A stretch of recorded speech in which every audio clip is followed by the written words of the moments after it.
শিমুলপুর নামে একটা ছোট্ট গ্রামে ভোলা নামে একজন কৃষক ছিল। সে জমিতে কাজ করছিল, আর তখন টুম্পা মাসি তাড়াতাড়ি করে এসে বলতে থাকে, আরে বাবা ভোলা, একটা খুশির খবর আছে রে বাবা। তোর বউ দুটো কন্যা সন্তানের জন্ম দিয়েছে। ভোলা টুম্পা মাসির মুখ থেকে এই খুশির খবরটা শুনে সে আরো রেগে যায়। রেগে গিয়ে সে বলতে থাকে, আরে টুম্পা মাসি, এটা তুমি কি বলছো?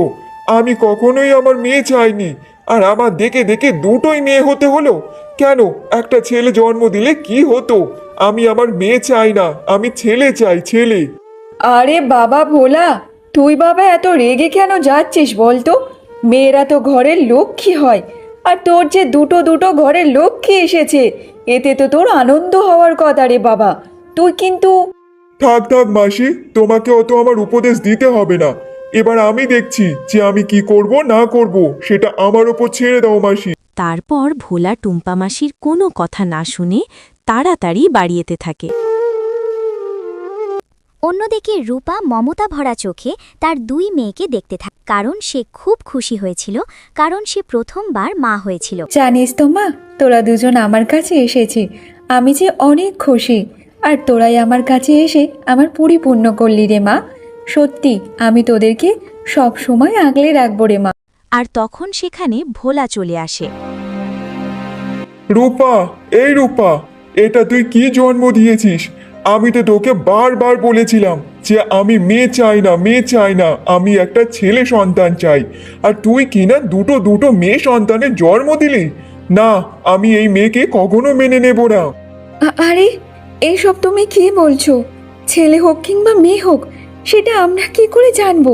এগুলো তো সব ঈশ্বরের দান, আর ঈশ্বর যেটা চাইবে সেটাই তো হবে। তাহলে তুমি এমনভাবে কেন রেগে আছো? কি বললে? ঈশ্বরের ইচ্ছা? তাহলে আমাদের সম্পত্তির মালিক কে হবে? আমার বয়সকালের সাহারা কে দেবে বলো? আমি শুধু ছেলে চাই, ছেলে। এদের এখানে কোনো জায়গা নেই। কি করব এই মেয়েগুলোকে নিয়ে? এরা শুধু ঘাড়ের বোঝ ছাড়া আর কিছুই না।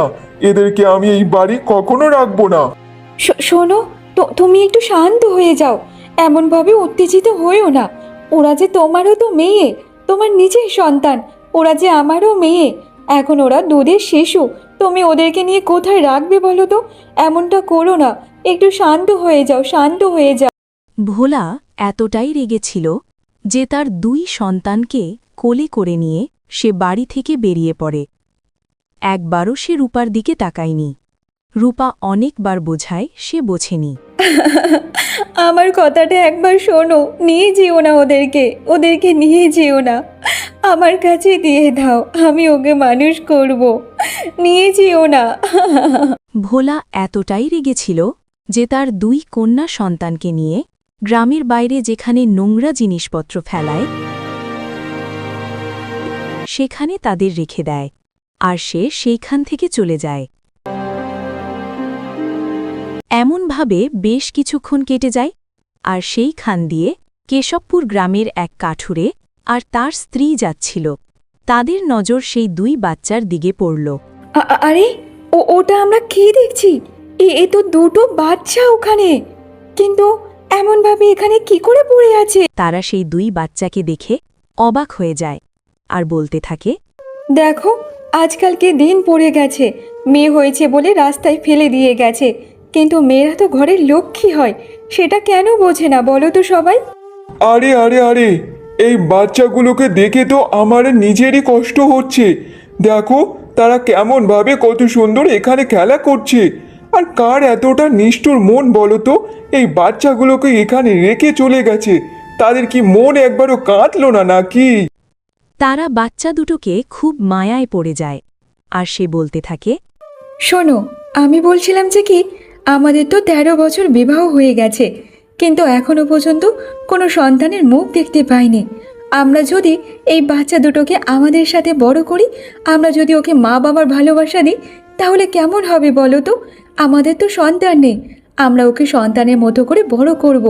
আজ থেকে ওরাই আমার সন্তান হবে। দেখো গিন্নি, তুমি তো ভালো করে জানো আমি হচ্ছি গরিব কাঠুরে। আমাদের তাই ভালোভাবে খাওয়া জোটে না। একবেলা খাবার জোগাড় করতে করতে আমাদের হিমশিম খেয়ে যায়। তার উপর এই দুটো বাচ্চাকে কি করে মানুষ করব বলো তো? আমরা তো অনেক গরিব। তাতে কি হয়েছে? গরিব বলে কি এই বাচ্চা দুটোকে উদ্ধার করতে পারি না নাকি? বলো তো দেখি, এই বাচ্চা দুটোকে তো জীবন দিতে পারি আমরা। দেখো গিন্নি, তুমি তো এটা ঠিকই বলেছ, কিন্তু আমরা তো খুবই গরিব, দুটো বাচ্চাকে মানুষ করতে পারবো না। তুমি চাইলে একটা বাচ্চাকে নিতে পারো এখান থেকে। যদি আমরা একটা বাচ্চাকে নিই তাহলে আরেকটা বাচ্চার কি হবে বলো তো? ওকে কে মানুষ করবে? আর ও এমনভাবে পড়ে থাকলে তাহলে যে ও বাঁচবে না। দেখো গিন্নি, আমি একটা কথা বলি, ওই বাচ্চাটার কোনো না কোনো জায়গায় অবশ্যই ওর ভাগ্য লেখা আছে, কেউ না কেউ ওকে ভালোভাবে মানুষ করবে। তার চেয়ে বরং আমরা একটা বাচ্চাকে নিয়ে ভালোভাবে মানুষ করব। তুমি অত চিন্তা করো না তো, ওর ভাগ্য কোনো না কোনো জায়গায় অবশ্যই লেখা আছে। তারপর বাবলু একটা বাচ্চাকে নিয়ে তার স্ত্রীর কোলে দেয়। আজ থেকে এই কন্যা আমারই মেয়ে হবে, আর এর নাম হবে রাধা। আমি ওর মা হব।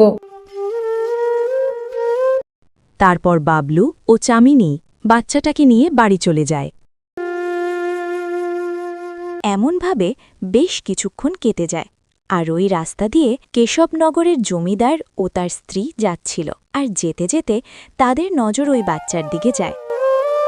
দেখো দেখো, ওখানে একটা বাচ্চা পড়ে আছে, সে যে খুব কান্নাকাটি করছে গো। তারপর জমিদার মশাই ও তার স্ত্রী বাচ্চাটির সামনে যায়, কিন্তু বাচ্চাটি এখনও বেঁচে ছিল। আরে, এত সুন্দর একটা বাচ্চাকে এখানে ফেলে রেখে গেছে? কার এত বড় সাহস? তার কি একবার মনও কাঁদলো না নাকি, যে এই বাচ্চাকে এমনভাবে এখানে ফেলে রেখে গেছে? ওই জানোয়ারটা যদি আমার সামনে আসে, ওকে এমন শিক্ষা দেওয়া দেব ও কখনো কল্পনা করতে পারবে না। একটা দুধের শিশুকে এখানে ফেলে রেখে চলে গেছে। ছি ছি ছি, এখন যে কি দিনকাল পড়েছে কি বলবো। জমিদার মশাই, আমাদের বিবাহ হয়েছে অনেক বছর তো কেটে গেল, কিন্তু এখনো পর্যন্ত যে আমরা কোনো সন্তানের মুখ দেখতে পাইনি। যদি আমরা এই বাচ্চাটিকে বড় করি তাহলে কেমন হবে বলো তো? জমিদার মশাই বাচ্চাটির কান্না শুনে একটা আলাদা অনুভূতি হয়। তারপর তার মুখে হালকা একটা হাসি দিয়ে বলতে থাকে, হ্যাঁ দেবিকা, তুমি একদম ঠিকই কথা বলেছ। আজ থেকে এই বাচ্চাটা আমাদেরই হবে। আমরা আমাদের নিজেদের করে নেব ওই বাচ্চাটাকে। এমনভাবে দেখতে দেখতে বেশ কিছু বছর কেটে যায়। রাধা ও মায়া অনেকটা বড় হয়ে যায়। রাধা একটা গরিব কাঠুরের ঘরে বড় হতে থাকে এবং চামিনী তাকে সুশিক্ষায় বড় করতে থাকে। অন্যদিকে মায়া ধনী পরিবারে বড় হতে থাকে। তার কোনো কিছুতেই অভাব ছিল না। এমনভাবে কিছু বছর কেটে যায়।